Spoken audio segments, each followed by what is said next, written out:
शब्द और आकार मन के आधार, मन बुनकर इन्हें रचता जाता विचार। परमात्मा ने 25 उपहारों से हमें नवाजा है और शब्द उसमें एक अनुपम उपहार है। तो शब्दों का आकार लेखन का संसार, कागज पर प्रगटता निराकार का आकार। जैसे हमारी आंखें हैं ना, जब हमें दृष्टि आती है तो हमारे सामने प्रकाश का संसार खुलता है। इसलिए जब हमें लेखन कला आती है तो हमारे सामने लेखन का संसार खुल जाता है। फिर क्या है, गद्य रचो, पद्य रचो, विज्ञान रखो, वेद रचो, उपनिषद रचो, जो रचना है सो आप रचो। लेखनी के द्वारा संसार खुल जाता है। लेकिन यहीं पे नहीं रुकता। तो शब्दों का आकार ध्वनि का संसार, ये ध्वनि का भी संसार है। शब्दों का आकार ध्वनि का संसार। नाभि से कंठ में वायु का संचार, सिर्फ वायु है। नाभि से उठती है, कंठ में आती है और बाहर निकलती है शब्द के द्वारा। तो ध्वनि देती थी। फिर ध्वनि में क्या नहीं है, अच्छे शब्द, बुरे शब्द, अच्छा बोलना, बुरा बोलना, तमाम गाने, तमाम संगीत, तमाम कविताएं शब्दों के माध्यम से ही प्रकट होती है। इसलिए हम कहते हैं शब्दों का निर्माण बुद्धि का विस्तार और शब्दों का जोड़ भाषा का चमत्कार। आप खुद अपने अंदर देख सकते हैं कि वाकई में ऐसा नहीं, हम बोलते जाते हैं, लोग बाग समझते जाते हैं, काम करते जाते हैं, सिर्फ शब्दों के द्वारा, निराकार के द्वारा काम हो रहा है। लोग कहते हैं परमात्मा निराकार है। अरे निराकार नहीं, निराकार के द्वारा काम ही हो रहा है, शब्दों के द्वारा ही काम हो रहा है। तो परमात्मा तो तुम्हारे आप भी उपस्थित है, तभी तो काम हो रहे हैं। तो कागज पर आकार, बोल में निराकार। शब्द बनते समझ, शब्द बनते विचार। अब ये देखिए कितनी अनुपम भेंट है। कागज पर तो आकार हो जाता है वो, लेकिन बोल में निराकार हो जाता है। और यही शब्द हमारे समझ भी बनते हैं और हमारे विचार भी बन जाते हैं। जब ये समझ बनते हैं, हमें कोई समझाइश देते हैं, हमें कोई मार्गदर्शन देते हैं, हमें कोई रास्ता बतलाते हैं, हमारी समस्याओं को समाधान तक पहुंचाते हैं। लेकिन जब ये विचार बनते हैं तो बाहर कोलाहल, आदमी विचारों से ग्रसित हो जाता है, मनोचिकित्सक के पास जाता है, नींद की गोलियां खाता है। क्यों? शब्द नहीं समझ पा रहा है, शब्द उसके समझ नहीं बन रहे हैं, शब्द उसके विचार बन रहे हैं। बस इतनी सी बात है कि शब्दों को अगर आप समझ के रूप में उतारना शुरू कर दें अपने अंदर, तो आपके अंदर विचार गोल हो जाएंगे। तो विचार और शब्द चलते साथ साथ, मन के सृजन में दोनों का ही हाथ। तो इसलिए विचार और शब्द चलेंगे साथ साथ। आप विचार को रोक दो, शब्द रुक जाएंगे। आप शब्द को रोक दो, विचार रुक जाएंगे। अभी करके देख सकते हो। अपने अंदर आप विचार रोक दो, बिना शब्दों के आप कर नहीं सकते। अपने अंदर शब्द रोक दो, विचार रुक जाते हैं। इतना आसान है। तो इसलिए शब्दों का प्रयोग करना होगा सटीक। इसलिए शब्दों का प्रयोग करना होगा सटीक, सार्थक शब्दों का प्रभाव अत्यधिक।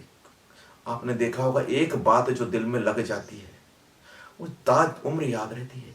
या एक कोई आदमी, कोई व्यक्ति हमें ऐसी बात कह देता है कि हमारी दिशा बदल जाती है। आपने देखा है ना, कई पुस्तकें, कई कहानियां, कई घटनाएं जिस चीज को जन्म नहीं दे सकती उसको जन्म दे देते हैं शब्द। आदमी का पूरा लाइफ चेंज हो जाता है। वो कहता है मेरा टर्निंग पॉइंट था साहब, मैं उस आदमी से मिला, उसने 2 शब्द मेरे से कहे, एक वाक्य मुझसे कहा और मेरी लाइफ बदल गई, मेरी लाइफ बदल गई। ऐसे कई लोग मिलेंगे, कई महान लोग मिलेंगे कि बिल्कुल शब्दों के द्वारा वो जो टर्न होते हैं। तो शब्द क्या है? ऊर्जा है हमारे अंदर। तो ये ऊर्जा कैसी आती है? ये अभी आप देख सकते हैं। परमात्मा ने उपहार इतने पास में दिए हैं कि हमें दिखते नहीं। असल में बहुत पास की चीज अगर हम आंख के पास लाए तो हमें दिखते नहीं, ये इतने पास है। जैसे शब्दों से वाणी का होता जब संगम, अंदर से बाहर ऊर्जा करती गमन। हमारे शब्द में ना, जब हम वाणी में देते हैं तो हमारी बाहर ऊर्जा फैलने लगती है और इसलिए हम बोलने के बाद थक भी जाते हैं। हमको सांस भी लेना पड़ता है, हमको कहना पड़ता है ठीक है भाई 45 मिनट का ही पीरियड हमने रखा है, ज्यादा नहीं रखा है हमने। क्यों? काम करते करते आप थक जाते हो, बोलते बोलते आप थक जाते हो, ऊर्जा का ह्रास होता है तब आप थक जाते हो। किसी भी ढंग से ऊर्जा का ह्रास यानी आपका थकना, और शब्दों से श्रवण का जब होता संगम, बाहर से ऊर्जा अंदर करती गमन। ये भी आप देख सकते हैं।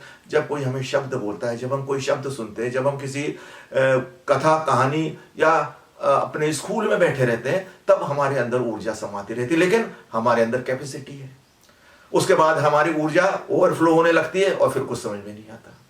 तो ये दोनों तरीके से हैं शब्द। एक तो आप खाली पेट रहते हो तो आप भूखे रहते हो, है ना, और एक तो आपको अच्छा नहीं लगता, और एक आप भरे पेट रहते हो और इतने ज्यादा भरे पेट रहते हो कि अगर कोई आपको खिलाए तो आपको अच्छा नहीं लगता। दोनों अवस्था में आपको अच्छा नहीं लगता। अति सर्वत्र वर्जते। इसलिए हम कहते हैं ऊर्जा का स्वर शब्दों में निरंतर, ऊर्जा का स्तर शब्दों में निरंतर, शब्दों का असर प्राणों के अंदर, शब्दों का असर प्राणों के अंदर हो जाता है। आप देखना, तो इतना बड़ा बहुमूल्य आपको उपहार मिला है, इतना बहुमूल्य उपहार कि आप दूसरे के अंदर तक घुस सकते हो, दूसरे की गहराई तक घुस सकते, और घुसते हैं लोग, बात घुसते हैं। जो मनीषी है, जो ज्ञानी है, जिनमें इस प्रकार की ऊर्जा का आविर्भाव होता है, वो बराबर लोगों के प्राणों के गहराई तक पहुंचते हैं। अन्यथा बाकी चीजें उथली उथली रह जाती, बाहर के बाहर निकल जाती, सुनी ही नहीं जाती। और क्योंकि शब्द और आकार मन के आधार, मन बनकर इन्हें रचता जाता विचार। इसलिए बार बार हम कहते हैं कि शब्दों का प्रयोग करना होगा सटीक, क्योंकि सार्थक शब्दों का प्रभाव अत्यधिक। यह आप अपने जीवन में भी देख सकते हैं। तो आज इतना ही। नमस्कार और धन्यवाद।